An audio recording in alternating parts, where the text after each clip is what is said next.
Yep. Welcome, Baron. Hey, Cash.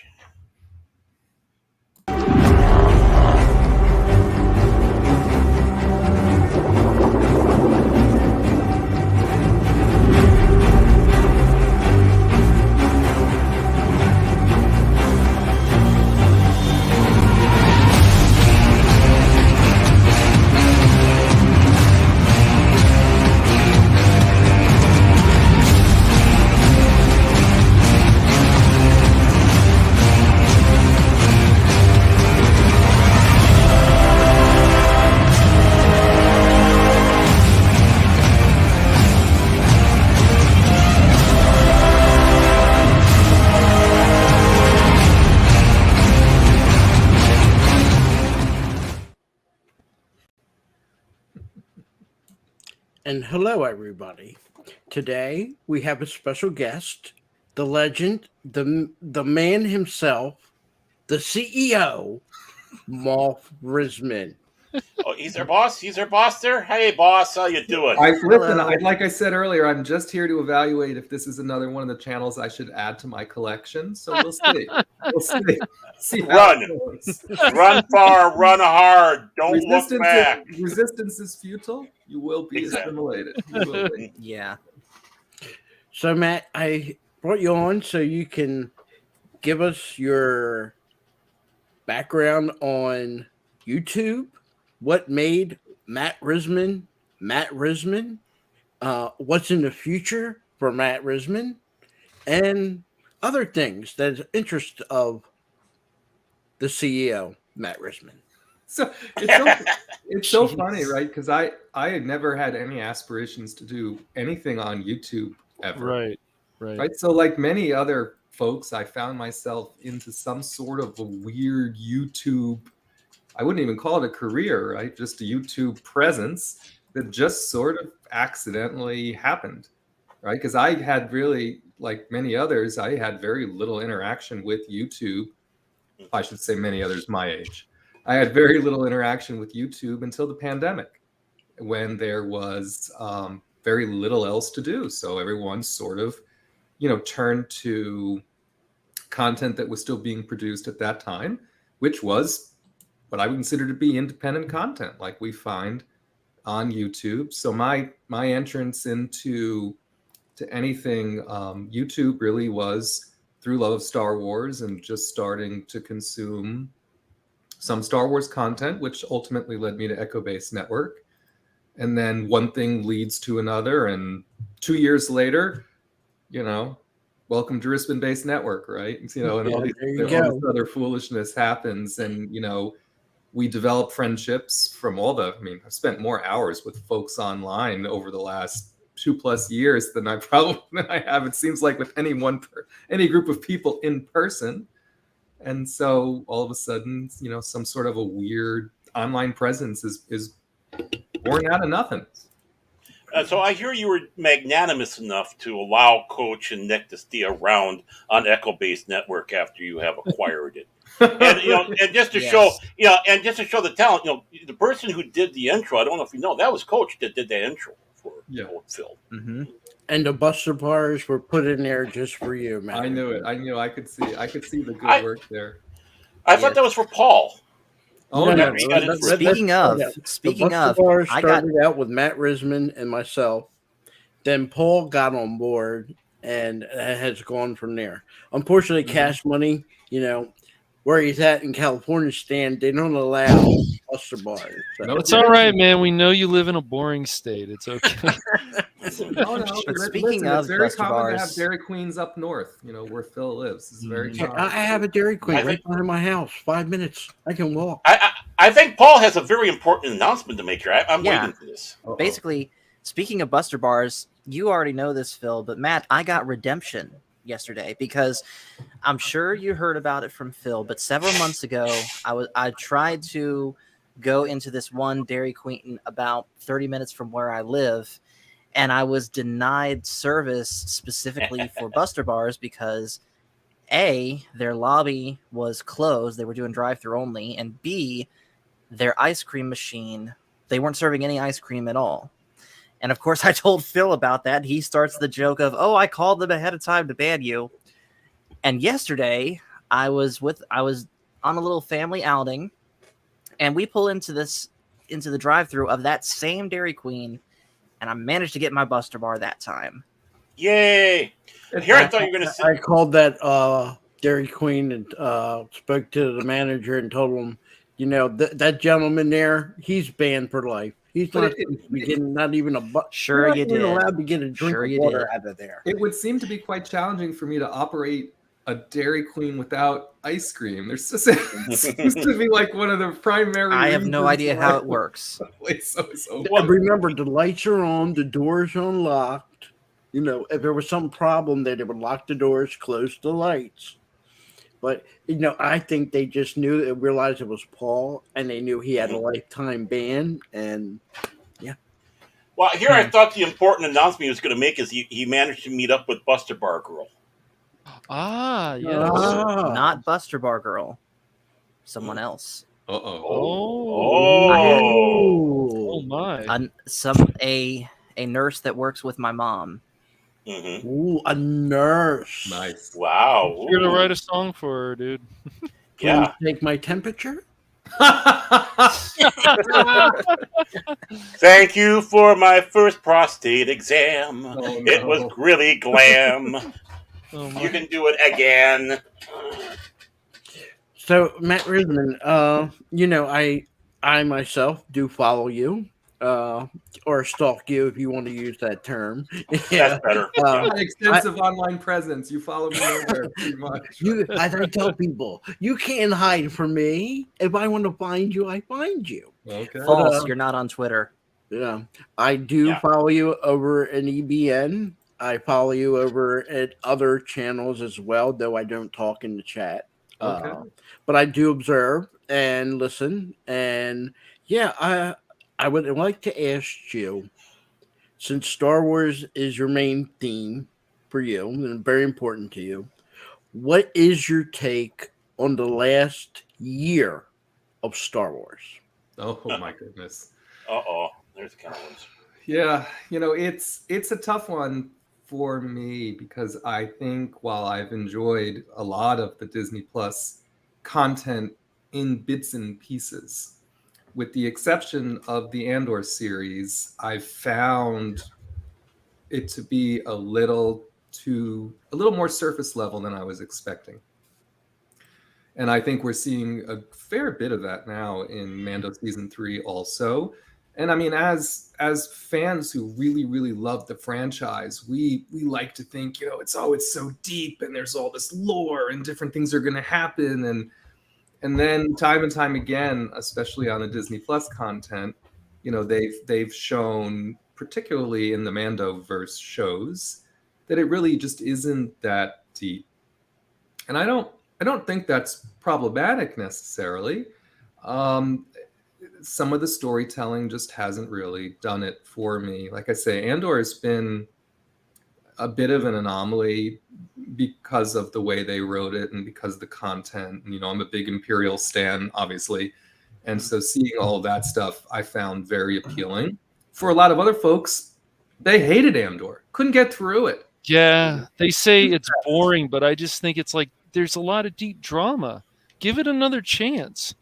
We finally get compelling drama, and we get a more serious tone in a Star Wars show, and people are still not happy. Like, I wish a lot of people loved Andor, but it's just like with Bad Batch season 2, and then I still haven't even watched season 3 yet of Mandalorian. It's just like Star Wars, just like Marvel, and so it's just, am I supposed to care about this? Am I going to love this? Am I not going to love this?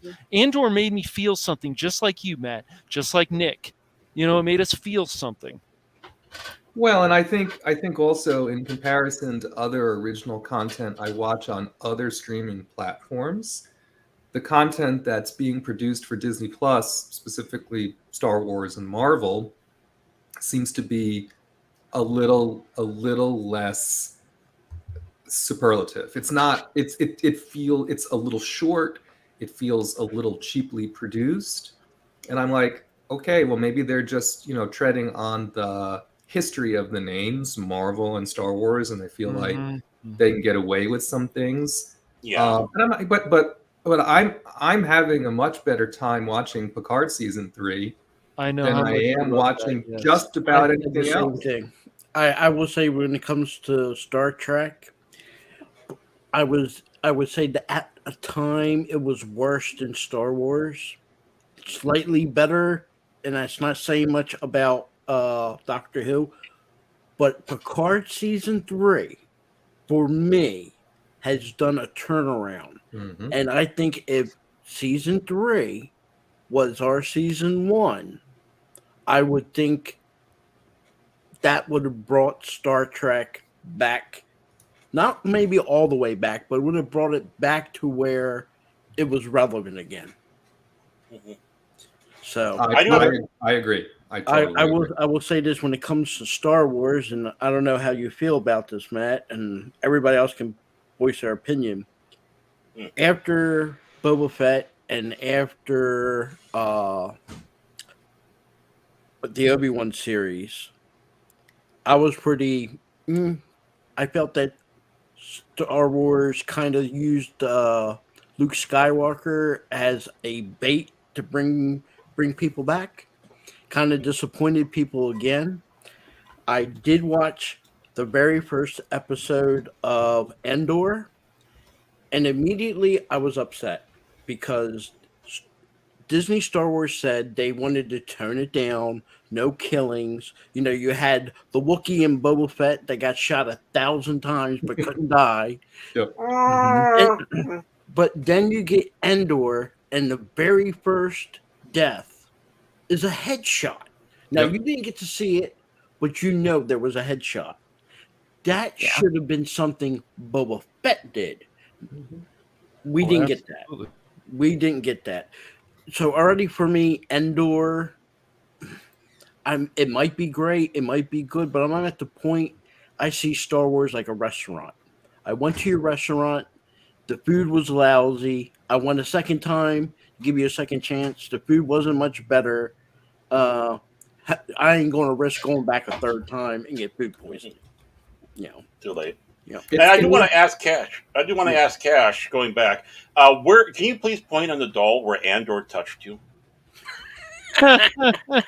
I'm telling you though, man, Andor is quality Star Wars content. But I would always say, if you don't like Cassian, you didn't like Rogue One, you probably aren't going to like Andor. I think don't on your think point, that's fair though, Matt. Yeah, I mean, on your point, the thing that I liked about Andor is they seem to have, for me, they established an ensemble cast who acted well and who all had bits of story and dialogue that I found interesting, whether it was Luthen, whether it was Mon Mothma, whether it was some of the people on Luthen's secret force, right, or his assistant. You know what I mean? And so they did a decent job also of sort of intercutting and interweaving those stories together. And then you had Andy Serkis playing an unexpected role that was very specific to a particular arc, and then he was gone. So I mean, they did things like that, which is very different than what they've been doing in The Mandalorian or Obi-Wan Kenobi or Book of Boba Fett specifically. And I think the point that Phil was making about Luke in Mandalorian season 2, and then subsequently what happened in Book of Boba Fett. Now we get to Mandalorian season 3, and they never even mentioned that Luke ever happened. Not in the recap, not in any of the dialogue through the episode. Can't wait to hear about that.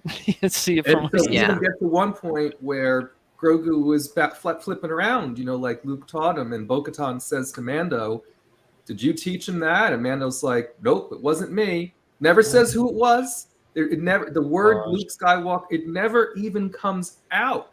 Maybe I'll be surprised in the latter half of season 3 Luke's going to make an appearance. I doubt it. But this is another case of, why do you give him to us in the finale and then show the training and all that in an offshoot and then give us Mando 3 that has nothing to do with any of that, and then you act like it's never happened? It's tough for me. Mando 3 is very, very tough for me right now because of the choices they're making in the writing. Yep. Yeah. And I'm probably, when I watch it soon, what is it? It's been 3 episodes, 3 or 4 now, right? Four now. 4 now, jeez.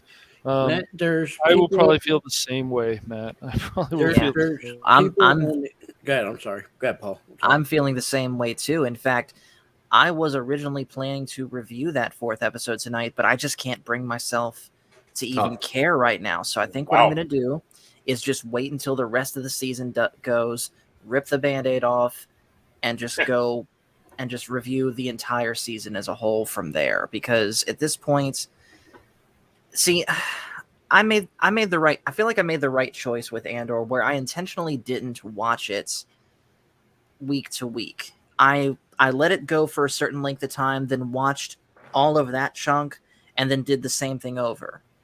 And I'm finding myself repeating the same mistake I made with Book of Boba Fett and Kenobi, where I'm watching it week to week, and I have an entire week from the time that episode airs to sit there and really stew on what's going on with that episode, as well as, the implication of what's going on around it. Because the biggest killing factor for me is the fact that we got the confirmation straight from the horse's mouth from John and Dave that all roads do indeed lead to the sequels. And so, I feel crushed that something that I enjoyed is going to lead to something terrible. And I also feel like a fool for believing the rumors that was ever going to happen. No disrespect to anyone that spreads those rumors, by the way. Mm-hmm. I was going to ask you, Matt, you first, and everybody else can chime in afterwards. Mm-hmm. There's now talk, there's a lot of talk. People, rumors, ideas, thoughts. All right, I'm not here to spread the rumor. Kathleen Kennedy's gone, staying, whatever. It is what it is. We deal with her. But in the case of Favreau and Filoni, what I've been hearing is people saying in the beginning, Favreau was in charge because the CEO sent him to fix Star Wars.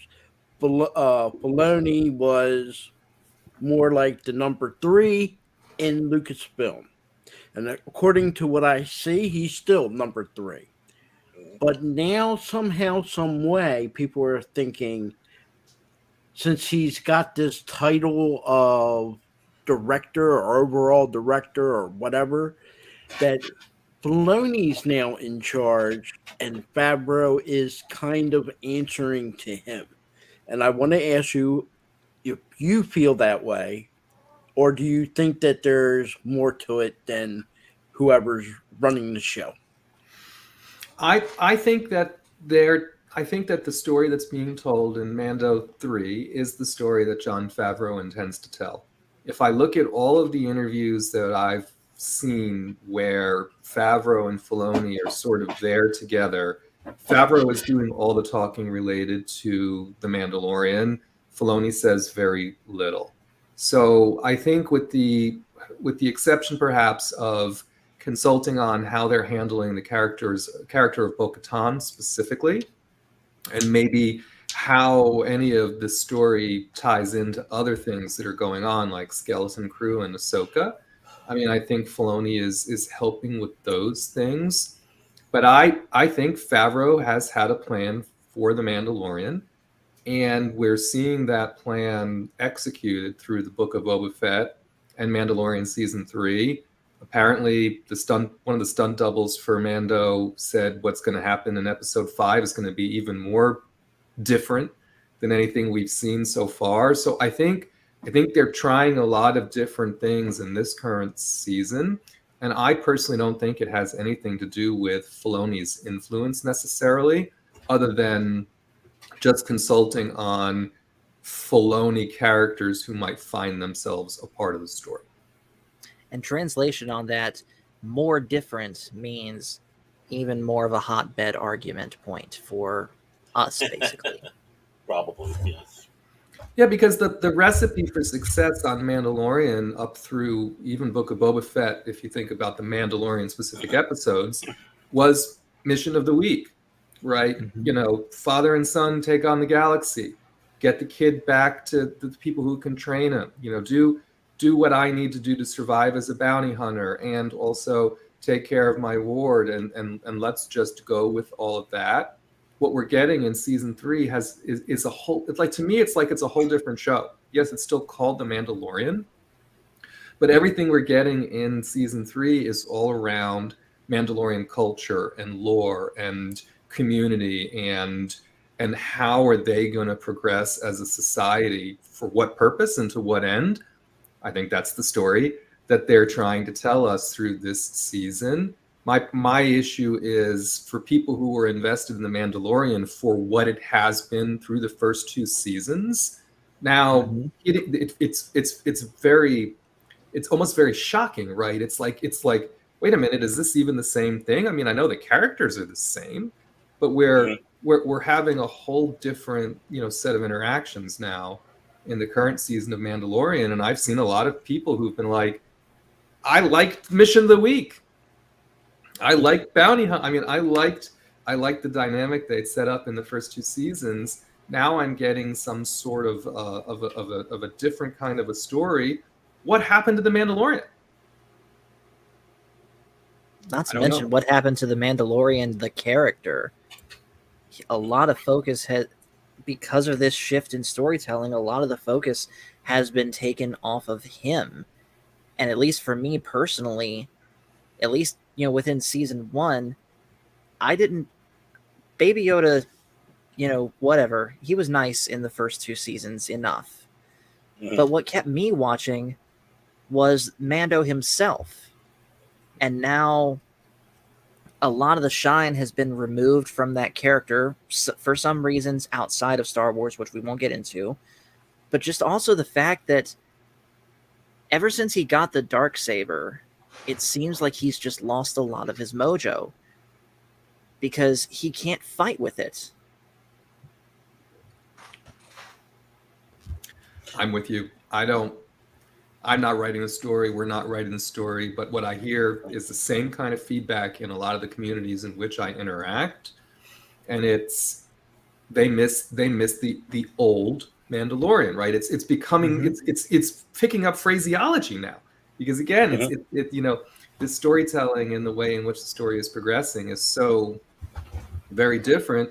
For me personally, as someone who's watched the Clone Wars and Rebels and some of the rest of it, I've had enough of Mandalore. We've had a lot of Mandalore stories, through the years, specifically in animation, yes. And now it seems like we have to have a Mandalorian, we're having a Mandalore-focused story in live action. I don't even understand what anyone would want to do with that planet, given what they've shown us so far. Why would you ever want to live there? I don't. It confuses me. It confuses me greatly. And so we're halfway through with the season. If it's anything like the rest of the seasons, something will happen in the last 2 episodes that people will be like, oh my gosh, I can't believe that happened again. And it'll be just one more Disney Plus showing us, on Paul's point, just wait until it's all out. Wait until it's all out. Consume everything together. And that way perhaps it's a little less jarring as you go along because you're consuming it as a unit. And to piggyback off of that, suppose that they do some sort of grand big reveal at the end of this season. Number one, I strongly doubt that they're going to top what they did with Luke. And number two, whether they top Luke or not, who's to say that in either Mando season 4 or a show that isn't even The Mandalorian, they completely undo it? Well, the big thing is they cannot rely on having that last episode. Aha, what we have here. It's just like the same thing. When we talked about Tuesday Night Trek, where we, every season starting with season 3 was a cliffhanger. And it's like it worked for the first time, but each time they had a cliffhanger, it lost its punch. It's the same thing here. If they're going to have some big reveal at the end, eventually, depends on how long the show goes, it's going to lose its punch too. It's going to get boring. It's too predictable. It's too formulaic. And you don't want that. You want to catch people off guard with your storytelling. And not only that, but you also want to hook people in the first episode. And I said this, I remember saying it on EBN when we were talking about just the premiere, that as a premiere, then I thought it was okay, but it was the weakest premiere that we had compared to season 1 and season 2, because look at how those ended. Season 1 ended with the reveal of Baby Yoda, a whole new person from Yoda species we've never seen before at a much younger age. Look at how the season 2 premiere ended. The 100% confirmation that Boba Fett survived. And what did we get? Like that in the season 3 premiere? Nothing. Well, yeah. I mean, when the little Baby Yoda thing, I think was just there to get little kids and more female persuasion. Oh, look at this cute little thing. First season's fine. Second season, okay. I think we could have had a season or 2 without Baby Yoda. Yeah. I think we could have had that. My feeling is this. There is definitely a cutoff from what we had from Lucasfilm. And I know everybody can acknowledge it when George was there. But everything was tied together. A book comes out. Maybe action figures. Maybe a video game. We don't get that connection.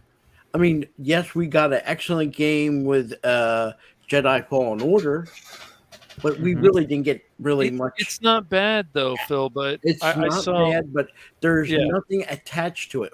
Right. It's not even attaching to anything going on in Star Wars. They don't even say, okay, here's a couple books. Here's maybe something. Can I play devil's advocate on that for a second, Phil? I would argue that the fact that it's not attached to anything is actually a plus, because then you can enjoy that game in isolation to everything else that Disney has done. But here's where you have to be careful, because as great as Jedi Fallen Order is and was and still is today, we are already getting the rumors in Jedi Survivor. And I know, again, it's just rumors. We should wait and see. But the guard is up. Has certain things or elements of Star Wars that didn't affect it the first time is going to be included and will happen in this next game. I will tell you this, in my feelings, if they change the tempo, if they turn it into The Last of Us Part 2, and that's what I'm fearing, and it is going to do, then as far as the video game department with Star Wars, you're not only going to draw people away, but they're not going to come back. I mean, you're already getting it in the video game community already. You see what I'm saying? I don't know how much you play games. I don't know if you played Fallen Order. I only watch. I've watched people play. I don't have the patience for. Although I got a PS4 and specifically to play Fallen Order during the pandemic, and I just too many. Raised on NES, too many buttons now and things going on. So I ended up just watching people play online. And of course, I don't have a PC or a next gen console, so I wouldn't have any intention to play Survivor either. So I've just been following, the press on it and the trailer and some of the rest of it. People like I think they like the gameplay for the most part, and the puzzle solving and some of the abilities to world travel in these Fallen Order games. Are they telling a great Star Wars story? It's debatable. I mean, it kept my interest. I think Cal Kestis is an interesting character. I would have rather Cal Kestis have rescued Grogu than who they chose to rescue Grogu in Mando 3. 100%. So, but again, there are decisions that they're making in their storytelling that, on Phil's point, they feel very siloed, and they don't interconnect in a way that seems organic. Any interconnection seems very very forced. And as a result of that, it doesn't flow well. They are going to have a novel coming out too, I understand. So the novel is out. They are. The novel is out, and it's a Sam Maggs novel. I won't go into all of the critiques on Sam Magg's work, but I think on what Phil is alluding to, the novel is met with the usual kind of love it, hate it kind of response. But that novel is supposed to be in between Fallen Order and Survivor. It's supposed to be a bridging. It's supposed to be a bridging novel. Yeah. Let me ask not that I'm interested. And maybe you and everybody else can chime in after he's done. Chime. Do you think Star Wars financially, and let's just say it's not 2013, the memorabilia is not there. Besides Grogu, Jedi Fallen Order, the money's not blowing. You know, where it could have been after, like I said, 2013. Now, maybe Star Wars is doing slightly better. We can say better than Doctor Who, better than Star Trek at this moment, better than maybe even Lord of the Rings after that little fiasco. Do you see, since they brought in Mr. Iger and sent the other guy packing, do you see a turnaround financially with Star Wars when it comes to Disney? I think where it comes right down to it, if I would have to guess, Iger is not happy with how they've capitalized on the franchise. I think they've made sufficient money back on their initial investment for it not to be considered a failure. But I don't think they've made the money off of it that Iger was expecting or hoping for or had planned for his legacy. And when I visit the parks, for instance, I do see a lot of people spending money on Star Wars product. Right, but the parks is a bit of a microcosm. You've got a captive audience. People are there on vacation. They're more inclined to buy things there than if they had maybe encountered them elsewhere. Of course, it is a little bit more difficult now to encounter Star Wars merchandise in brick and mortar. But I would argue whether it's Lego or Hot Toys or some of the other licensed product online, I do think it does sell, and so the franchise gets a bit of money from that. But I think their biggest deficiency in the last, 4 years, has been in lack of a theatrical release, in the money that they would have expected, because the movie should be a money printing machine for them, especially for Star Wars. And what they've done instead is they focused exclusively on Disney Plus. As we know, those productions have been expensive to produce, and they haven't garnered the revenue through subscribership that they had hoped for, and to sort of offset some of those productions. And that's why you've seen a recent rash of cancellations since Iger's been back with the mandate of, if you're going to focus on anything original for Disney Plus, make it Star Wars. Right. And so he's been canceling other things, whether it's Willow, whether it's the Indiana Jones Disney Plus series. There's been a couple other ones that were going to come that are now apparently postponed or canceled. So they're beginning to make changes there. I think they need to put out a movie in 2025, and I think that movie needs to be very successful. If they put out another movie in 2025 and it pulls a Marvel Phase 4 from its garner in regards to production versus return, I think they're going to be in a real big problem. Well, with that, if they're going to try to put a movie out by 2025, they're really going to have to do their work. They got to quit doing the woke. They got to just go back to storytelling. And I'm going to be bold enough to say this: get away from the freaking sequel trilogy and even looking at the sequel trilogy. That is far too divisive. Across the thing, I don't think Disney, Lucasfilm is doing as well as all that in that aspect. I mean, we're talking about merchandising.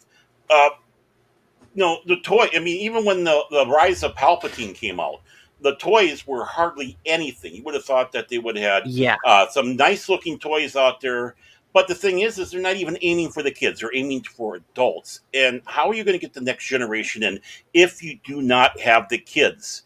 And even with that long drought between 1983 and 1999, you had a lot of toys being sold, especially when you had the resurgence in 1991 with Heir to the Empire, and especially with the Shadows of the Empire in, 96, I believe. Mm-hmm. Not to mention just the fact that there's less of a choice out there as far as what's available. Like, I kid you not, back when Attack of the Clones was coming out in 2002, I very much remember this. My local Walmart had an entire aisle dedicated to Star Wars toys. And just real quick side note, I actually have one of those right here that I got from my cousin. But now the Star Wars section of my Walmart, not counting Legos, because that's a whole other aisle. Right. The Star Wars action figure section, I kid you not, is less wide than my desk. Mm-hmm. Same thing with Target. It's not even an end cap, right? I mean, it's like a side cap. Yeah. Yeah. And the stuff that they sell there, yeah, they'll sell some Black Series stuff, but it's over characters that no one cares about. Like, I know he's a great character, but my Walmart has like 6 Lando figures. Yes. I like Lando, but I don't like him that much.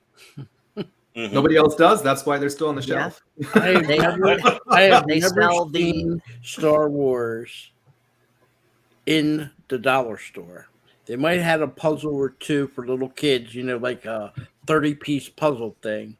Yeah. Maybe a coloring book or maybe some candy. But after The Force Awakens, I start seeing when they, and between that time and the Rise of Palpatine, I've seen Star Wars stuff that I never would have thought in a dollar store. Mm-hmm. Or a Five Below. Or Five Below, especially Five Below. That or the worst of the worst ollies. To me. Oh, just a second. You gotta pay more attention to your chat, Phil. I know you're. Oh, I see the chat. Hello, Solonic. Hey, Solonic. Third World was here. Resolute. Ain't heard from you for a while. And Kathy Skywalker. Excuse me. No. We had some sort of orca join us. But and some orca, yes, orca boy, and the orca boy. Yeah, but Matt, I'm going to start with you, then everybody else can chime in. Well, let's finish this last one we're talking about. I'll follow through there. Of course, like you said, Phil Talks episode 1, and we've talked about you and I, Phil. I remember Target. They didn't have one aisle of Star Wars toys. They had 2. One in the one whole aisle when you first come in, and then you had the aisle in the toy section. Toys R Us probably had the biggest, where they had 3 aisles on the front of the store, and that was with episode 2. They had board games, they had video games. It was Star Wars heaven. Now I know Toys R Us doesn't really exist in the United States; is up there in Canada. But to see the amount of how it's fallen just in the Walmart, like Paul was saying, a desk size as opposed to a whole aisle. You would see skateboards, you would see comic books, you would see cars, you would see action figures. And even when there was no movies, we still were getting action figures. I remember the last series that George Lucas sent out was the one with the 30th anniversary with the coin. And people were rushing on a monthly and sometimes daily basis to try to find them certain ones they wanted. For example, a Raven with the 30th anniversary coin. It was so hard to get a hold of it. Be honest, people at the stores, when they open up the boxes, were knowing to take it. I never forget, I went to the local Walmart, and I was looking because they just got a shipment, and I was waiting for the Raven to come in. And I said, all this I already have. Where's the Raven? Where is the Darth Malak? And I looked around. I was talking to friends. I said, this stuff is nice, but they're worth like maybe if you buy it $5-6. They're not looking for a great return value. And this kid comes out with the Walmart shirt, pops out the magazine, and he's like, "Yeah, that's worth about $6.99." And I said, when I looked at this kid, I'm like, "Where's the shipment that's here?" "Oh, we already took ours." I mean, you mean it never even made it to the aisle? No. So they were making, more power to them. They were making money too. But that's how Star Wars was. Star Wars was like baseball cards. Right. Certain things you can actually invest. I don't think you can invest in modern Star Wars memorabilia. Right. Can you? Rissman has a nice collection there. Yeah, he does. He does. But also remember, in the time of the prequels, it was still very brick and mortar focused. Right, it's pre iPhone, it's pre internet shopping for the most part. It was still from a time, I feel so old sometimes, right? But it's from a time long past now, where if you wanted to buy toys, now we call them collectibles, right? But if you wanted to buy toys, you needed to get your ass out to a store, and the stores were expecting that influx of folks, and so that led to aisle after aisle. And of course, I remember also going, during the time of the prequels, going into a Toys R Us in the parking lot. You could see the display from inside. Yeah. You're not even in the store. You could see the display outside. Yeah. But you knew exactly where to go. It was so prominent. Now, now it doesn't. Nobody shops anymore for some of this stuff. And the thing is, Matt, that like with collector's edition, even games and stuff, the thing is with they're gonna do some nonsense because there needs to be those physical copies in the stores so people can get a hold of them, because if not, then it just gets crazier. The scalpers come in, and so they can stop a lot of this if they allow these stores to have the physical copies. Then they're going to come in anyways. But the always online with the just buying that can just be a mess when it comes to collector's editions, especially because then the scalpers buy it. They have it for ridiculous prices on eBay, and it's just a mess. Well, I mean, they're ridiculous prices even on Amazon. I mean, I'm just kind of taking a look here. Yes, but they're going with the Black Series. You have basically $25 for an action figure, $27 for an action figure, $17 for a Cad Bane 3.75 Book of Boobaloo action figure.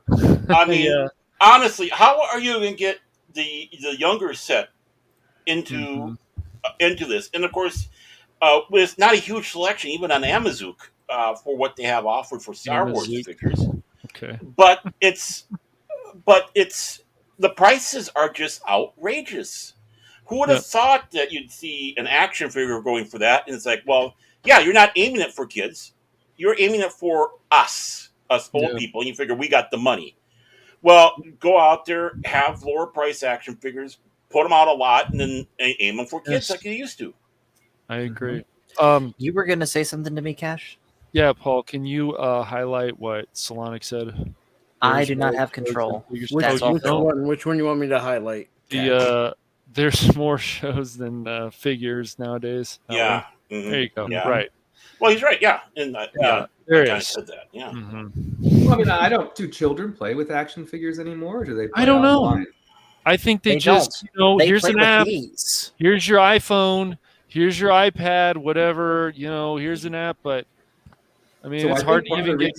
Part of the reason why it's aimed towards us is because us are the ones that used to play with them when we were their age. It was a big deal to go to. It was. We were talking before Toys R Us, the Ames, the Gaylords.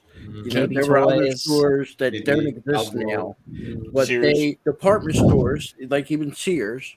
You would have 2 aisles of Star Wars. Christmas time, it was crazy. You had the mall, KB toy stores. Yep. It was insane. I remember when they released Shadows of the Empire. Again, there was no movie, but you had the video game come out the same time as the book, as the comic books, and they hit the stores with action figures. Yep. It was they called it a movie release without the movie. Yep. Right. You know, and it was always a big deal when they released a Star Wars movie, especially even after that, when they released the special editions, they reissued all the old action figures, the toys, and everything.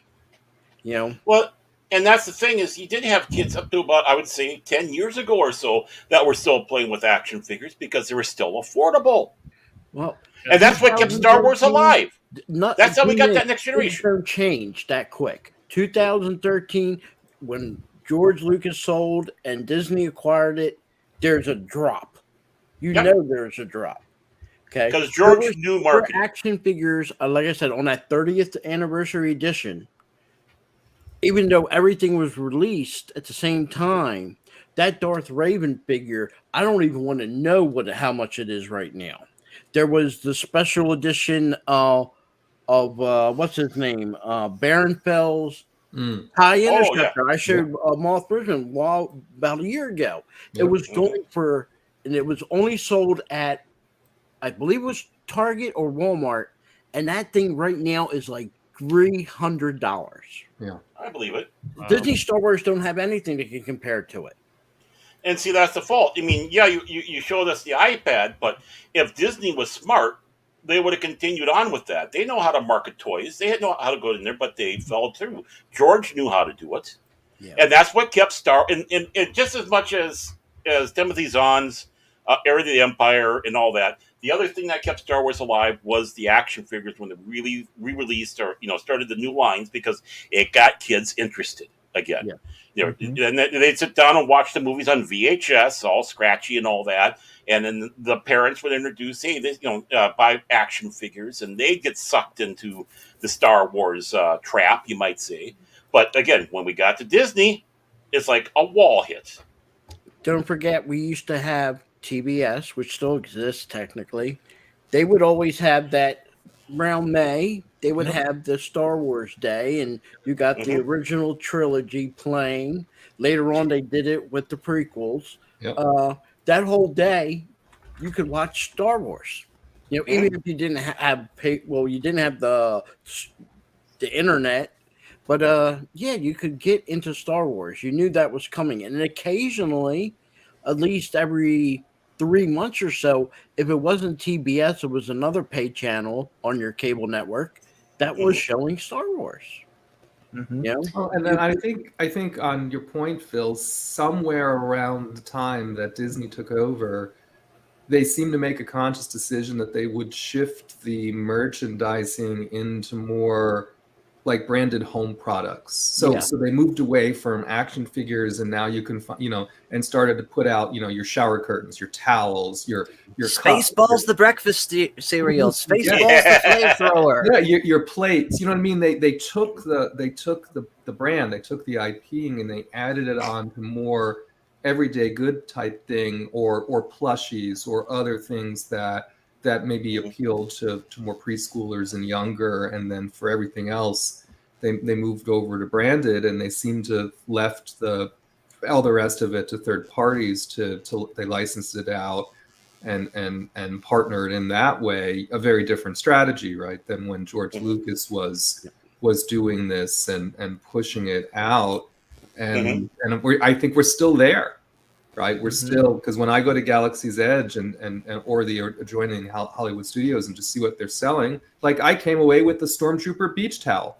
It had an original Kenner figure on it, and it's a beach towel. That's one of the things I bought when I was at Hollywood Studios. I couldn't have found the action figure, but I sure got him on a beach towel. Right, that's you sure didn't want a Rebel Scum on your beach towel. I'm with you on that. Like an example of how they're, and then their hats and shirts and all these kinds of different, these different product placement. I'm wearing this Galactic Empire I'm wearing is a Disney Park exclusive T-shirt.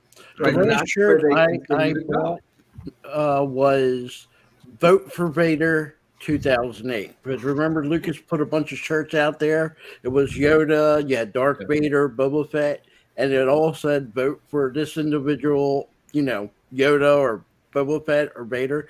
That was the last shirt that I bought from Star Wars that had Star Wars on it, and I still have it to this day.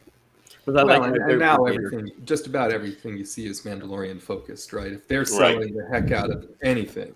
Let me ask you this, Mark. And before you do, Phil, can you hit that next comment from Solonic? Not that one. That one, yes. If not affordable, adults won't buy expensive figures for kids. They'll probably buy cheap rip-off off Alibaba instead.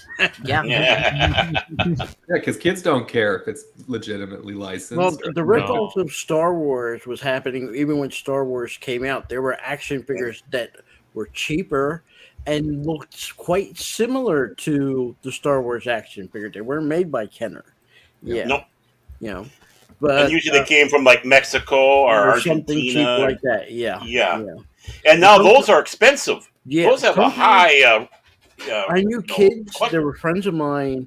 Parents really didn't know better. Grandparents really don't know better. But they said, "Well, the figure's a little cheaper. Let me grab them this." Mm-hmm. It looks like Luke Skywalker. It's Star Wars. No, it's not, my mom. It's not Luke Skywalker. It's somebody else. But I want to give you, Matt Rissman, 6 franchises. And I want you to tell me which one out of them 6 do you think we're going to get a turnaround? Okay. First one I'm going to give you is Star Wars. The second one I'm going to give you is Lord of the Rings. The third one I'm going to give you is Star Trek. The fourth one is Doctor Who. The fifth one, I'm going to throw in Battlestar Galactica, because there are rumors it's coming back with a new remake, totally different from the first 2. And the sixth one I'm going to give you is, this rumor is always brought up, Stargate SG1. Stargate, yeah. Out of all 6, which one do you think has the best chance of not only coming back, bringing the fandom back, but maybe even becoming a hit? Wow, it's so very tough, because obviously I know why you picked those 6, because each one of them has been challenged in their own way, but also has had some glimmers of hope, come back here a little bit. And while I would love to call out Star Trek, just because, again, I'm having such a great time watching Picard season 3, I also know as of right now, the people who made Star Trek Picard season 3 are attached to no future Star Trek content. So it's hard to say exactly what's going to happen next there. It would be a little bit easier to say something if they were confirmed to do more. So selfishly, I'm going to pick Battlestar Galactica just because I liked what they did a lot with the last reboot and with Caprica. I loved Caprica also. I was sorry. It was good, man. I was sad too, dude. That was a good show. So I'm gonna pick that and hope that part of the reason why I didn't like it is because I really connected with the main characters, right? With Olmos and of course Katie Sackhoff had a role there, and then James Caan. Points for Katie Sackhoff. Yeah, these people that really killed it in the roles they were given. And the chick who played the blonde Cylon also, right? The ones in that ensemble cast, it really, really worked well.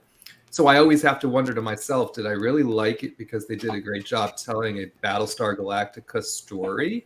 Or did I just like the way that that group of actors and actresses gelled together? I'm not sure. So I'm going to take a flyer and I'm going to pick Battlestar Galactica. Nice. You notice I didn't mention the 2 comic book franchises, and there's a reason, because I don't think either one are coming back, so I didn't want to bother you with that. So, I picked Blake 7. You picked 2? I'm sorry. I picked Blake 7 for a comeback. Blake 7? Okay. I don't know what Blake 7 is, but I'll take it. Oh, you guys don't know what Blake 7 is? No. Oh. And please don't bring up something like Logan's Run, because I try to forget that stuff. No. This was a British science fiction show. Okay, there you go. Besides Doctor Who, the Brits, forget about them. Wow, that's tough. That's because you don't like the British. There's a reason why we kicked them out. What can I say? Spoken like a true Yankee. I know. What that's what Yeah. Yankee would say. He's a Yankee. I'm sorry. There's just you can't change that fact. We booted them out twice. What can I say? Okay, why don't I just go with Babylon 5? No, Babylon. Okay, Babylon 5 is I like Babylon back, 5. right? Yeah, that's a good choice. You know, there was some good acting, though it was kind of at the same time as Star Trek, and they were kind of going neck and neck there. But yeah, Cash Money. Man, I'm with Matt. The thing is, like, with Battlestar Galactica, it was very interesting because people were like, I didn't like the way that ended. I'm like, how did you guys want that to end? At least we got Why wouldn't they start over? The original one, we didn't get the ending. Yeah. You know, let's get this right. Battlestar Galactica 1978 was a replacement because Marvel Captain America flopped and they got the spot and it was last minute. And technically all through that first season, they were practically writing the script so quick that it was still having the ink on it. How they managed to get the costumes to them, how they managed to get all that done is a miracle. And don't forget that original Battlestar Galactica only had one season. That's it. I don't count Battlestar Galactica 1980. That was cheap ripoff. Awful. Well, it's you can eliminate some of them, like Doctor Who. Obviously, where they're going with that, and for the lot of the hardcore fans, it's just I don't see him coming back. So I think you can eliminate that. I'm not. Doctor Who's dead to me. At least the new Doctor Who's dead to me. I still got my old. The old. It's fine. What were the other choices? Star Trek. I still don't know how to feel about that. Me and Matt will argue probably about season 3 until the cows come home. But I still have to watch the rest of the episodes. So be honest, Kat. Be honest. If they somehow bring Kirk's body, was confirmed in the show, they had the little thing there. Kirk's body's there. So you get him off that planet. What would you say if Kirk comes back and he gets in that nice, shiny Kirk's Enterprise and saves the universe? I don't know. And yells at Captain Kirk because he told him, don't get promoted to become an admiral. I think we have a -% chance that they're bringing Captain Kirk. I don't think it's going to happen. He's going to be going around the universe trying to sell Priceline, and there were a lot of there were a lot of cool Easter eggs in that Daystrom station. Yes, there was. They're there just for the fact of doing respect to the series and shows and things in which they appeared. But I don't think we should read too much more into it than that. I did like they threw Voyager in there. I'm a fan of Voyager. I did like that. Yeah, the Enterprise from the refit Enterprise from the Enterprise show was there too, right? They had that Fleet Museum was one of the cool. It was the original space dock from the movies. Why did they have a ship there called the New Jersey? That was that's something. That's something. All right, first of all, I despise that state. I knew. Here we go. There we go. So much hate. Here we go. I have my reasons. We are constantly in a verbal war with New Jersey, but to see that there, who's the captain of New Jersey and what did it do? So we don't know. Your next call, sorry. Okay, yeah. My answer is none of them. Build something new. Wow. Build something new, and it's great that all these franchises, have been popular and have had their time in the sun at some point. And I don't think they will ever completely die. But I do think that instead of us constantly looking for our beloved franchises to come back, just go out and find something new. Yeah. Like that's kind of what I'm doing within Star Wars. I'm to the point now where I'm not even to the point. I am pretty much done with Disney Star Wars at this point. Yet I know so little about the EU. I did just finish Heir to the Empire, but I know there's piles upon piles of books after that. So that's pretty much what I'm doing. And that's kind of where I'm at too. If you guys, and I'm not just talking to you guys here on the panel, I'm talking to everyone that could be watching this. Anyone that is not happy with what Disney Lucasfilm is doing for any reason, yeah, sure, complain about it because you got to make your voice heard. But at a certain point, all you're doing is just wasting your breath. Mm-hmm. So why not do something more productive with your time and find something new? Because you'll never get that time back. Yep. I'll be honest, my attention, because I'm not happy with any of the streaming services.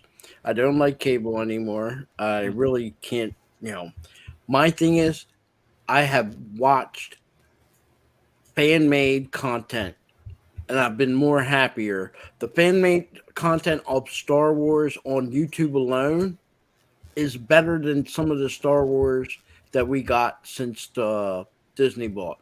I mentioned, I showed Paul a couple of, I think last year at this time, the one with Raven. That thing was done perfectly, a fraction of the cost. And I will tell, if they had anywhere near the budget, that would have made that could make a great movie. And I've seen other stuff, Lord of the Rings. My feelings with Lord of the Rings, and I don't know about anybody else's choice. Lord of the Rings was great. I love Lord of the Rings. I love the fan made on YouTube. That Ring of Power stuff, that was not token. That was not token. No. So, yeah. I felt that was another kick in the gut, kind of like a Doctor Who. So, and if I understand correctly, that has been canceled. Lord of the Rings, Ring of Power. Yeah. Oh, I thought they were doing another season. That's what I thought, but then I heard again. I haven't heard anything officially, but I heard that they canceled it. So I hope they did. I know. I think it's Warner Brothers or someone's picked up the rights to make the movies again. Yes, in the full in the way that we're used to, in sort of competition to Rings of Power. But I'm almost positive they're making another season. Yeah, I'm not seeing anything about canceling. But honestly, the most recent thing that I'm seeing is the fact that a horse died on set. Yeah, that's true. And that PETA is condemning it, saying that Rings of Power was exploiting animals for their art.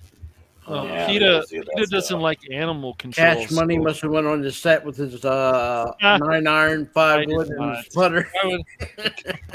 Yeah.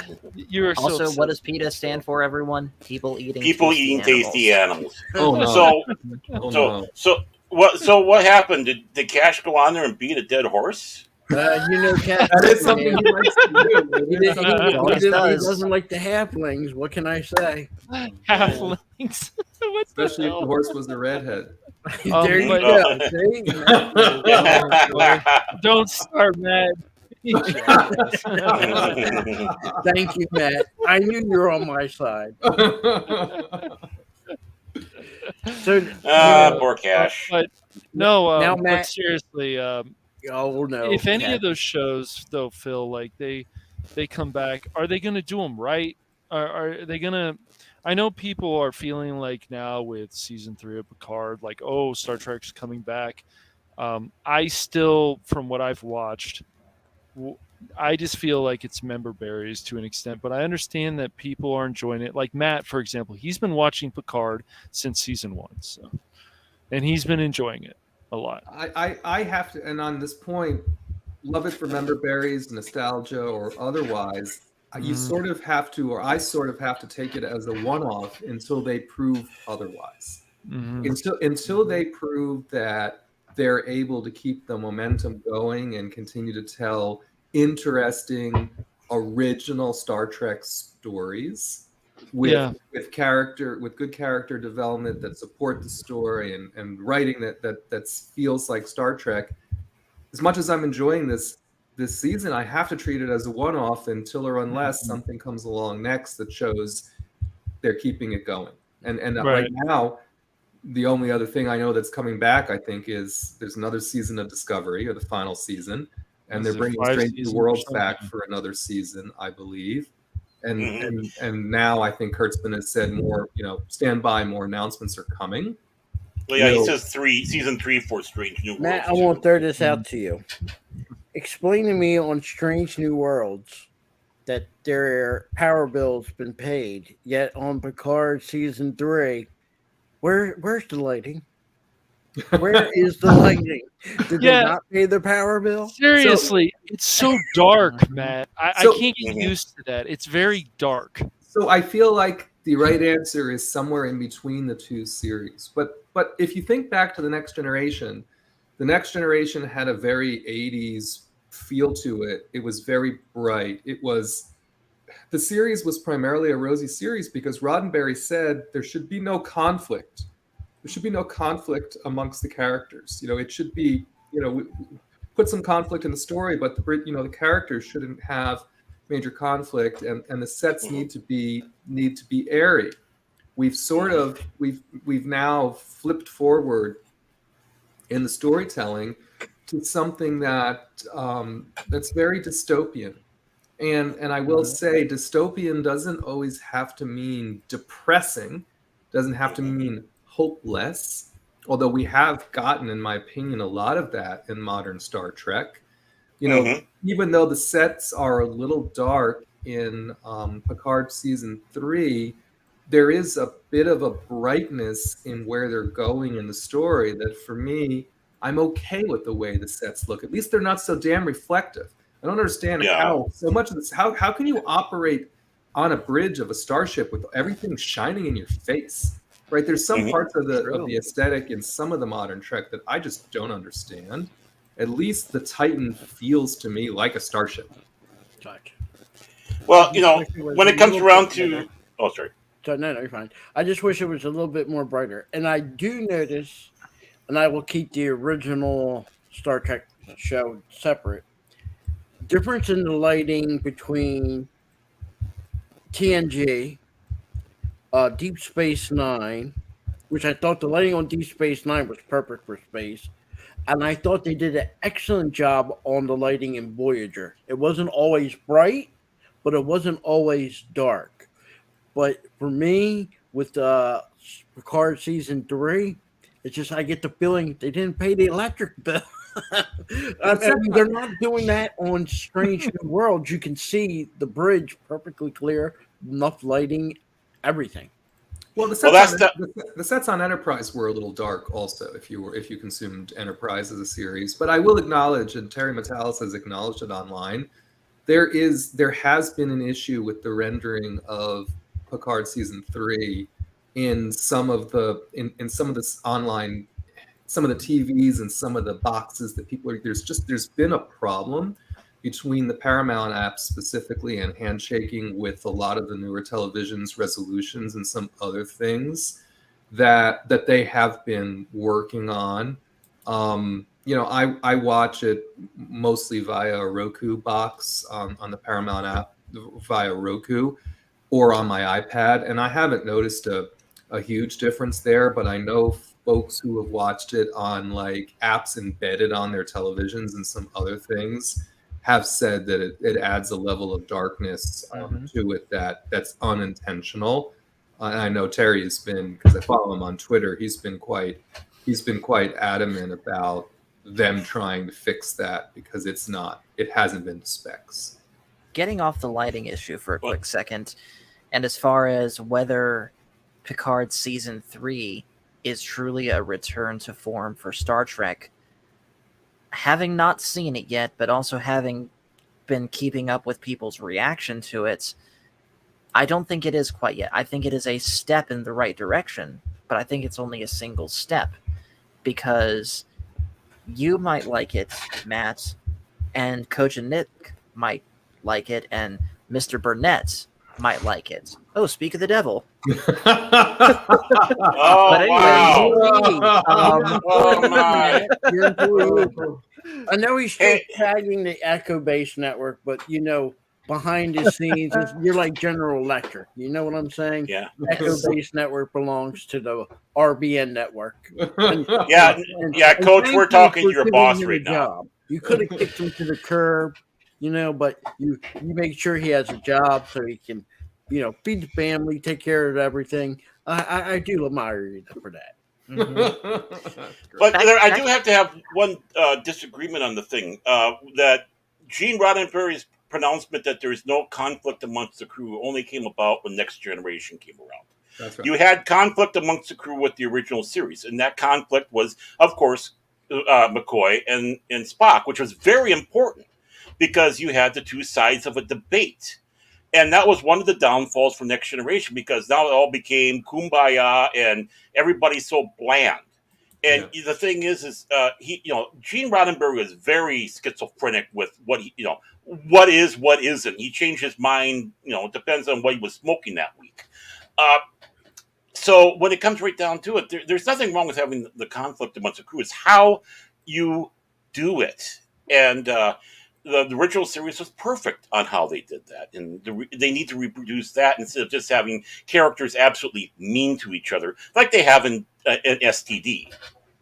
Right. Yeah. And finishing my points, I get it that a lot of people are liking Picard Season 3 compared to Picard Seasons 1 and 2. And again, I'm saying this having not seen it, but just following people's reactions to it. But I also have talked to some people, or at least seen reactions of some people, that are still outright hating it and saying it's nothing more than just more New Trek, as they call it. And I think in order for Star Trek to truly come back, I think that debate, the show needs to be so good that debate is as minimized as possible. They're never going to please everyone because everyone's different. Like my dad says, that's why they make red cars and green cars. But if they can make as much of the fan base happy as possible, I think that is when Star Trek will truly be back. And honestly, that's it for any franchise that's currently down in the dumps. They'll never please everyone, but when they can make that way before, you're hitting that on the head with that. Even back in the day, I don't care if it was Star Wars, Battlestar Galactica, original Star Trek. You're not going to please everybody 100%. No, and that myth we need to end that myth. If you can get your show and you can get 75 or 85% of your fandom liking it, it's a success.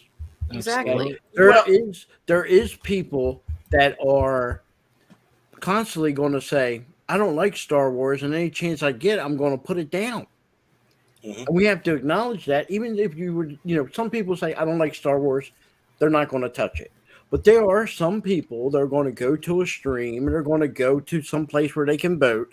And just because they don't like Star Wars is going to make sure, even if it's great for them, they're never going to like it, but they're going to downvote it to ruin it for everybody else. Or here's an even better example within one singular franchise. I'm sure you, Phil, and Baron can speak the most to this.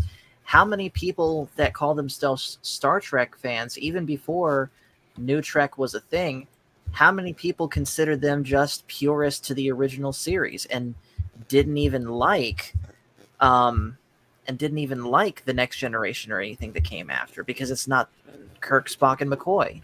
I will tell you this. When they announced the new Star Trek, and this was back, what was it, 86, 87? When they announced it? Yeah, 86, 87. They never mentioned that at first that this was going to be a Next Generation. Everybody had the assumption when they announced new Star Trek coming to be on TV, people were actually thinking it was the original cast coming back to TV. If you remember when Phantom Menace, some of us were alive then, when it first came out in the theaters, there were still a lot of people thinking this was a next episode of Star Wars with Luke, Han, and Leia. They went in the theater, and this ain't Luke Skywalker. You had the same problem. People went in. Back then, you didn't have the internet. You had more word of mouth, the radio, and sometimes an announcement on television. But if you didn't Starlog magazine. And you didn't get the magazines. Forgot the magazines. If you didn't get the information, you're going to the theater, you know. Well, it didn't really take long for them to go out there and start saying, no, this is going to be a brand new. I mean, at first, when they said there's going to be a new Star Trek series, obviously people were going, well, what's this all about? And then they started expressing, no, we're not going to do a bring back the old crew. This is going to be a new crew. And enough of the people were knowing that was coming around. But the big question is how good was it going to be? Are they going to capture lightning in the bottle a second time? And yeah, I mean, considering that the first season was kind of rough for Next Generation, it still had enough people that was sticking around. But I think when it comes to it, no one can deny that it was Star Trek, just like DS9. No one can deny that this is Star Trek. Voyager, no one can deny this is Star Trek. Enterprise, no one can deny this is Star Trek because there's all those tenets. Now, you might not necessarily like I'm not a fan of Voyager. But I cannot argue that it's not Star Trek. Right. It is Star Trek. It's just not my preference for Star Trek, just like people say the same thing about DS9 or anything there. But the argument is it's not. Now, when we get to past Enterprise, well, then we're not going to the area where, no, this isn't Star Trek because it's not holding true to the core tenets of what Star Trek is about. That was given to us by Roddenberry, D.C. Fontana, Gene L. Kuhn, and of course later by those that took over for the Next Generation after Roddenberry died. We didn't. I guess maybe I was in a different crowd than Phil, but we all knew what was going on. There was discussion, debate back and forth. What was this all about? And, of course, we never really heard of any of the actors. About the only one we heard of was Patrick Stewart because, we'd seen him in Life Force. We saw him in Excalibur. We saw him in Dune. But other than that, he wasn't necessarily a big name for us. And everybody else is like, well, who are these other people? Never heard of them. So, I mean, as far as actors, I mean, I remember, and myself included, when they announced Phantom Menace, and you heard that the guy that was going to play with Qui-Gon Jinn, what's his name? Liam Neeson. Liam Neeson. First thing came to my head is like, oh no, we're going to have Darkman playing a Jedi. Yeah. I wasn't a fan of Darkman, but some people. I don't even know what Darkman is. Oh, one day you'll have to watch it. Yeah, we'll talk about it. We'll talk. Don't hurry. No, it's not. If Phil doesn't like it, it's good. I can name a movie that both Liam Neeson was in and Patrick Stewart that I did like him in, and that was Excalibur. Yep. Even today, I can still watch that movie. Okay. That's timeless. That's priceless. I always thank God they never tried to attempt a part 2 to that. Oh, by the way, Matt, speaking of shows, Lucky Hank. I think you might like Lucky Hank. You know what? I canceled my AMC Plus because Better Call Saul ended, and now Lucky Hank's there. I literally just canceled AMC Plus. I think you like it, dude. I think you like it. I think you might also, if you're a fan of Joel McHale, I think you might like Animal Control, especially since PETA hates it. I just want to tag them all the time on Twitter and let them know it's coming on this week. And back to the whole thing of not everyone's going to like it. Here's another Star Wars example. The Force Awakens. Separate what we know about the rest of the sequel trilogy from it. Back when The Force Awakens was the only thing theatrically that came out from Star Wars, I remember all the people around me, because I was in the Navy at the time overseas, just about everyone that I talked to liked that movie. But there were a few that were diehard EU fans that didn't. And of course, again, we didn't know what was coming down the pipeline with The Last Jedi and The Rise of Skywalker and what we have now. Neither did they, Paul. But in our defense, true. Neither did they. True. But at the same time, the fan base in general, at least from what I could see, loved The Force Awakens when it first came out because it's one of the highest grossing movies at the box office ever. That could be a little misleading because if you look at the sequel trilogy, the highest grossing movie is Episode 1, not Episode 3, which is heads or tails, the better movie. Sometimes, especially when it came to Star Wars, the first movie in either one of the trilogies always seemed to be the big hit. The very first one. Now, you can say A New Hope Yes, it was bigger in the theaters, made the most money, but Heart of Hearts, Empire Strikes Back is a better movie. Probably the best Star Wars movie ever made. Where I have a different opinion with people, and this is again going to original, sequel, prequel, bear this in mind as a person from the original trilogy. If I didn't go see New Hope, if anybody that was of that age and time didn't go see A New Hope, you wouldn't have no Star Wars. Right. There would be no right.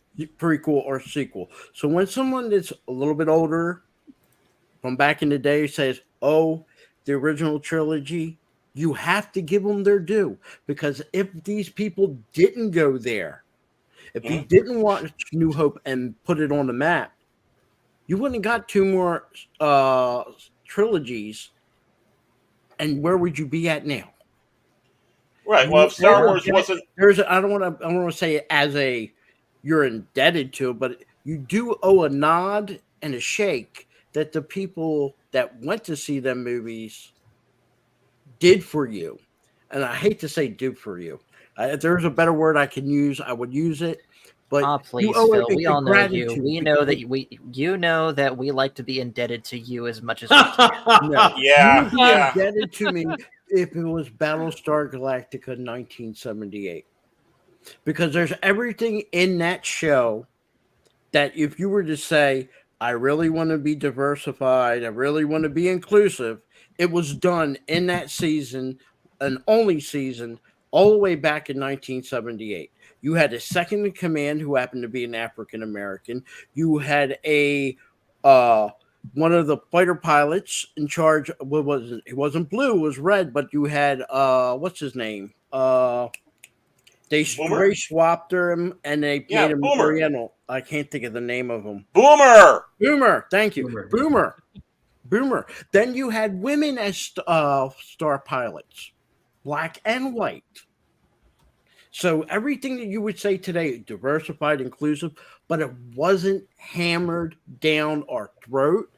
And it wasn't a point of being, here we're including this. It's just written into the story. The story is, look, mankind at that time, before the colonies were destroyed, yeah, you could say, okay, men only in the starships, in the fighter pilots. But when you go into a situation where it's survival and there's not enough men to be fighter pilots, you got to logically turn to women to do it. Yeah, it was realistic. It makes sense. It makes sense. Remember, 1978, you didn't have a woman that was able to be a fighter pilot. She couldn't be a helicopter pilot. The only time they could be pilots were cargo. That's it. So for that show at that time, everything they're trying to do today, that show did it, and it did it right, and it did it perfectly, and you heard no complaints. I still don't hear a complaint about Boomer or or Colonel Ty, the original Colonel Ty, not the one in the Rissman animation. Right. Good actor, by the way. But yeah, we had that, and no one just sat there. Oh, the second in command's African American. Boomer's African American. Cool. You know, they were cool. Both of them were cool. Yeah, that was the important thing. Everything, it made sense. When you go out of the way and they take Galadriel, who never was a warrior, and you try to turn her into a warrior in the series, you know, for Lord of the Rings, we can say Christopher Tolkien didn't die. That wouldn't have happened. He protected what his dad created. So sorry, I didn't mean to ramble. Apologize. But I think, Phil, on the point you made about whether it's episode 1 or episode 7 having such a boon of people going out to see it, you know, upon opening, it's because in both of those cases, right, we came off of a Star Wars drought from a content perspective, and people were, and the brand was still thriving. So I think everybody was excited. Yeah, people had that. They had that yearning. They had that need, right? They were like, oh my gosh, you know, I've got to go out and see this. You know, Star Wars is back in the theater. You know, again, whether it's episode 1 or episode 7, I think whatever they give us for episode 10, because you could argue, at least theatrically, we were back in one of those drought situations from a movie standpoint. Certainly there's been oodles of content on Disney Plus that's come out since The Rise of Skywalker, so that situation is obviously not the same. But I don't think we're going to see the same, oh my gosh, Star Wars is back in the theater, I must go and see it situation when whatever is coming as episode, maybe they're not even going to call it episode 11, or 10 rather. I would imagine not, if they're ostensibly not continuing whatever that was. But whatever the next movie is that comes in 2025, whatever they call it, I don't think we're going to have that same, oh my gosh, I must go, it's back, Well, I got one word for you: fatigue. Honestly, we had the fatigue about 1985 with the original trilogy. About that time, people were just, it was just too much. They had the fatigue, and we didn't see anything really start coming back again until 1987, the 10th anniversary, when the West End Games came out with the role-playing game, and it really took off when Tim Zahn did the books. Right. Well, we had a steady flow since then, and now with how it's been handled with Lucasfilm and what they've been doing, you are going to get a fatigue. The only thing that can really box anything on is Baby Yoda. You cannot in Star Wars just rely on one character to keep you alive. And really, you look at it as Baby Yoda, Baby Yoda, Baby Yoda, Baby Yoda. Baby Yoda, do, Baby Yoda. And so, if that's what they're going off of, Star Wars, and same thing with Star Trek. Star Trek had its overload, you might say, after Enterprise. And now the fatigue is showing there. Doctor Who is starting to show us fatigue. And part of it's the fact of, it's not just that there's so much of it, but it's been so poorly done. Yeah. And, Star Wars, Star Trek, Doctor Who, all these have been getting done very poorly, that they're not keeping it viable and people excited. And the fatigue is showing in. MCU is getting its fatigue. And this is the wrong time for DC to try to revamp their superheroes, because I think the superhero movies, just all in general, people are fatigued with them. Well, they bring back chief among them. They also bring back things like, do we want another spin on Dookie Howser, for example? Do we want Mighty Ducks coming back? Do we want? When I was younger, yes, the movies, they can still be enjoyable, but even the third one was just okay. It was just all right. It wasn't great. The first one was the best. The second one was pretty good, but the third one was just okay. But we don't need it. And so then it's like National Treasure. Oh, but we're going to get Nicolas Cage to come back. The two movies were fine. No, we need a series now on Disney Plus. It's crazy. The reason that they're bringing so many stuff back, and this is going to sound like it came off a bumper sticker, but it's true. The reason they're bringing so much stuff like this back is because nostalgia is a drug, and every single one of us is an addict. I think a lot of people learned their lesson after Luke in The Mandalorian, that end of the show season ending, where you get overhyped. And I think a lot of people are a little bit smarter now. I don't know. I don't know about a lot, Phil. Maybe we should clarify. I think that was a hook. I think that was a hook to bring people back. Look, I was on the fence, leaning more to they're not going to get me, but they kind of did with Luke. But then again, after that, it was okay. It's kind of like the Titanic when it broke in two. You think the stern is going to stay afloat? Okay, it's okay. We're going to survive, and that was just foolhardy. It's going to sink. Yeah. There's no way that part of the ship broke in two. It's going to stay floating. Well, the Boba Fett follow-up to the Luke finale was just not good. Right? There's just, I didn't like that they had R2 have to fly Grogu all the way back. Why couldn't Luke fly him back? Well, because if Luke flew him back, then he would have to participate in the battle, and then that would have diminished the story. Or he does not like Tatooine. Maybe he doesn't like Tatooine. I would hope he got. I think he didn't. I mean, unless he was going back to dig up lightsabers. I would say that with Mandalorian, I hope, and they did it anyway, We were done with desert planets, but we did see where the Mandalorians were hiding on that one planet. It is now a desert planet again. Please, no more. There is water. There is water there, though, right? Because that. So at least there's water. Okay. Don't get me started on that planet. But again, this is why I said what I said earlier in this stream, where any excitement that I have for this new season of Mando is gone, especially with what they might throw in at the end. Because I don't think they're going to top, from the sheer scope of it, I don't think they're going to top what they did with Luke in Mando Season 2, especially with the fan reaction to it. And number two, even if they do, who's to say in Mando Season 4 or in another show that isn't The Mandalorian that they just undo it and our time is wasted again? Well, I'll tell you one thing. They criticized the EU for not being cohesive. It's far more cohesive than the Disneyverse. I mean, they have been, Episode 7 and Episode 8, it's supposed to take place over a matter of days, but yet you never know that these two were supposed to be part of the same movie. Exactly. And, and they contradict themselves on so many things. It's like there was, when you had Lucy Wilson, I think her name was, that was in charge of making sure everything was put in line.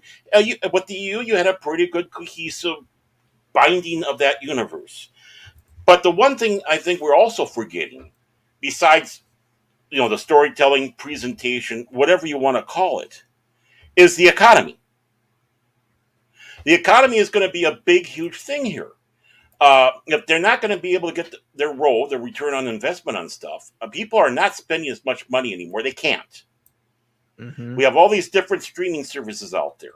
So what are they going to do? Are they going to keep on putting money into something that they might not get the viewership? People are probably canceling accounts not out of anger or frustration. Well, yeah, probably anger and frustration, but not necessarily for the content, but because they don't have the money in the pocketbook. You're going to see streaming services either die or merge together here. You're probably going to even see some cable channels disappear. I've already seen some cable channels disappear. Yeah. And, one of which was the Olympic Channel. You figure of all things, a sports channel wouldn't go, but NBC dropped the Olympic Channel. So when you see that happening, it's like, okay, things aren't as rosy as we're expecting here, folks. So that's going to be there. And sports in general, you can even say 10 years, but even the last 5 years, there's not a sport out there that isn't taking a loss. Right. There's not a sport you can name.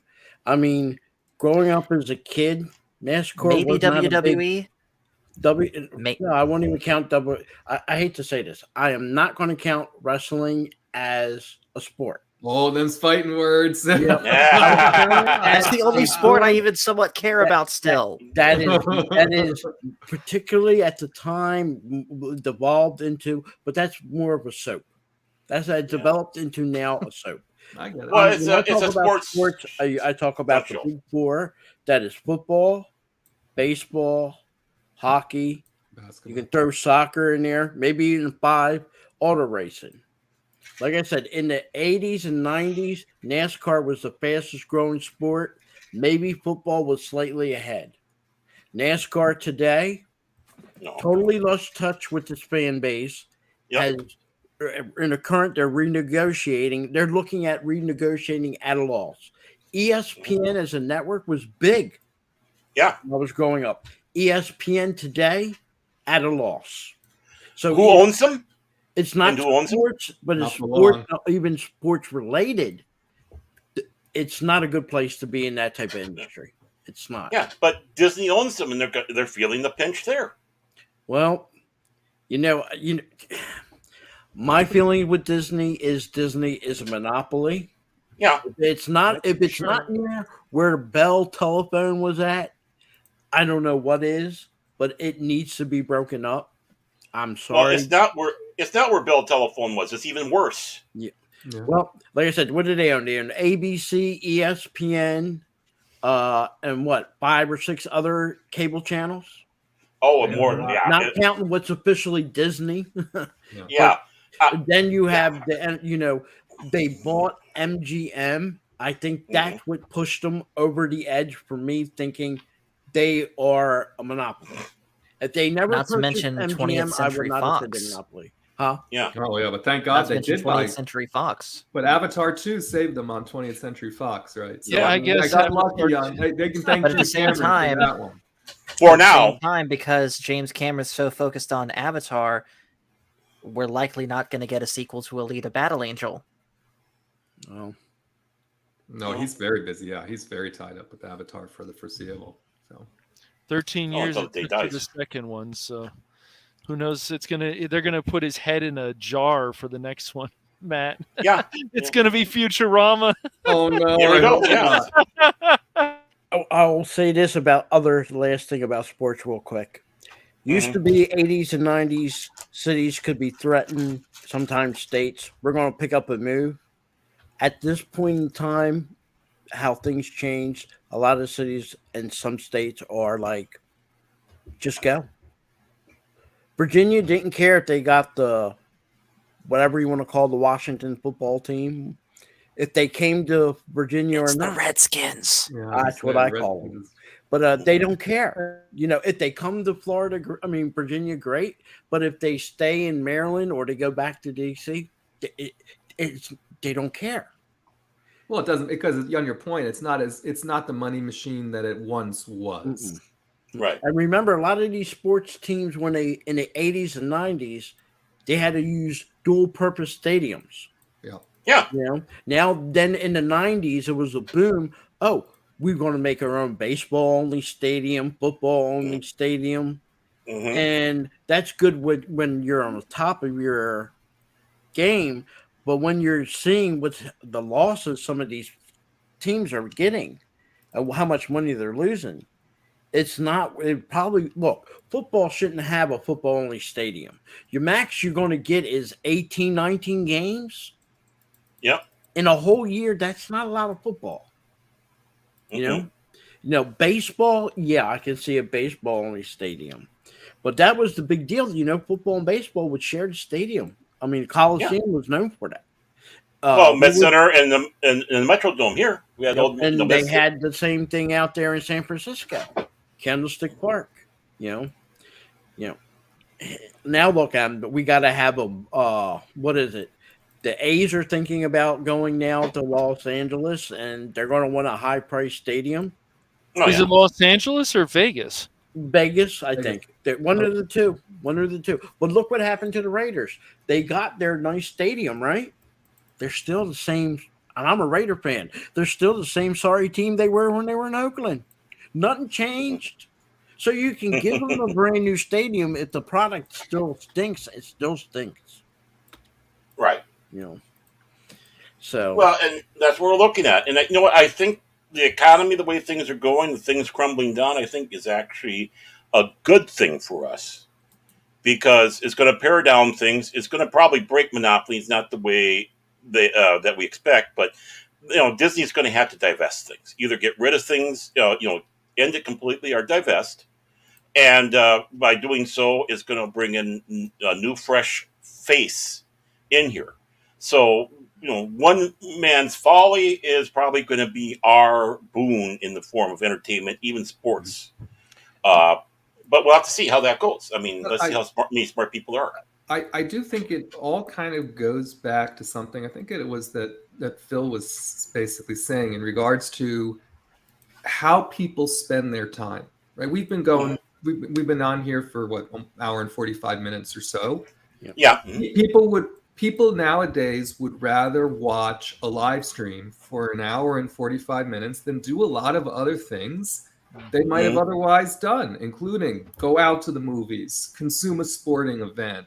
There are other things that you can name that people would invest their time in. And now folks are like, nah, I'm going to do some things online. I'm going to consume some of this content that's very easy for me to get, that I'm enjoying, that's original content that I can support, that doesn't cost me money. Yes, I think YouTube is the life-saving thing when it comes to entertainment. Rissman? Like Rissman said, I'd rather watch somebody on YouTube for 2 hours than to watch a television show on TV. Boss Rissman, I have to say this. I'm looking at the chat right now. You poor bastards, thinking that we're entertainment. But again, it's like it's literally in the eye of the beholder, because I find myself doing the same thing. I'd rather tune in and watch Robert Meyer Burnett for 3 hours than I would watch 3 TV programs. Right. It's just how do we invest the limited amount of time that we have on something that'll bring us enjoyment, because those opportunities are more plentiful now than they ever have been before. And it's hurting some of these other, what we would consider to be childhood institutions on ways in which people spent their time. Right. I mean, I don't watch auto racing anymore because sports is particularly auto racing, gone crazy. I'll go on YouTube and I have 3 or 4 people that stream iRacing, the game, which almost looks like racing, like it was a real race. They have their own cars, sponsors, and everything. And I can watch that for an hour, 2 hours, but I cannot bring myself to watch any auto racing. I could watch people play against other people in like NHL 22. No problem. I can watch that. Can I watch watching me play video games? No. See, myself, I don't like American sports. I mean, I love baseball, but not how professional baseball's become. But I like watching rugby. I'm a rugby fan, but I found out as a fan of Bath rugby, in England, it's about the same as being a Cub fan when it comes around. Hey, Pacific. So Pacific, I'm feeling your pain, but in rugby, why did I pick? I know why I picked Bath as a team to follow, but they're number ranked 10 right now. Now I'm going to put myself in a controversial spot. Matt, come on, you always do. You're known as the original YouTube wrench, the wrench of all wrenches. But recently, in the last couple months, your protege, Alan Copeland, seems to be coming up awful fast. I think he's surpassed. He is everywhere. I'm getting to the point that it's hard to say. I mean, originally you're the man, but here comes this guy out of left field. He's up there with you almost. He's almost there. Well, and so I find myself now with less time spent sort of consuming and watching other streams and more time streaming myself, it seems. So a lot of the time that I had done before in moderation, now is spent either on live streaming or helping to prepare for weekly live streams, because it's quite a process, especially for the EVN stream, to curate the content and get everything ready. We work on that all through the week. You're busy. So it took a month to get this all through, and I'm grateful that you're able to come on. And, and on that point, I'm going to have to wind it down here in the next. No problem. No problem. Hey, Phil. But before you go, make sure Phil, I have to ask a question. One thing. Matt Rissman, get Alan Copeland under the RBN banner. At least try to get him in there, so that way you can at least say, "Okay, I'm benefiting from him." I thought he did. Doesn't he? I thought he did wrench for EBN. Does he not? He wrenches for me. Is that EBN or is that RBN? I can speak. I know you keep the name there so people don't get their feelings hurt. That RBN thing up there. Yeah. Okay, Phil, you're confusing me. Whose butt should I be kissing? Should I be kissing Matt's here, or should I be kissing Alan's? I want to know where my job security is here. Alan's my buddy, but I know Matt Rissman longer, so he gets more props. Yeah, but Alan does do a good job. But from what I know he's everywhere, and he's places I don't go. I mean, he is everywhere. So, well. Thank you, Matt Rissman. Yeah, thanks for having me. It's been my pleasure. You're the person I couldn't, who else, everything is, this is the bar that I'm setting for future episodes of, Future Talks.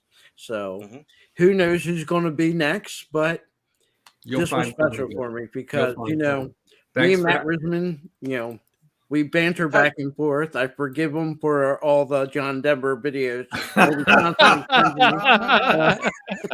But John Denver's a god. But just remember, here on this channel, I managed to get the Holligans.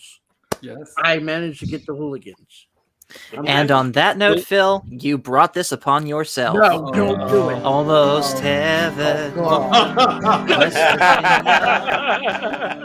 Blue Ridge Mountain, Shenandoah River. All right, This is going to go in my head for the next 2 weeks. Good. Matt Rissman's going to somehow, some way, get a video and send it to me of another person singing that song. The next time I find someone, I'm going to send it your way, Phil. No Buster Ball for both of you. And with that, everybody, have a good night. Thanks again to Matt Rissman. Thank you, Baron. Thank you, Cash. Even though you did bring your 9-iron, I see it behind your chair. Even though I did not. Only for you, Phil. Again, I am very happy to see them pillows back and fluffed to military standards. What can I say? Well, Phil, here's what you can say. You didn't say it in the intro. You can say what you really feel about us. I hate you all. There we go. Thank you. Well, at least you admitted. Good to see y'all. Yeah. Finally, Take care. See you, man.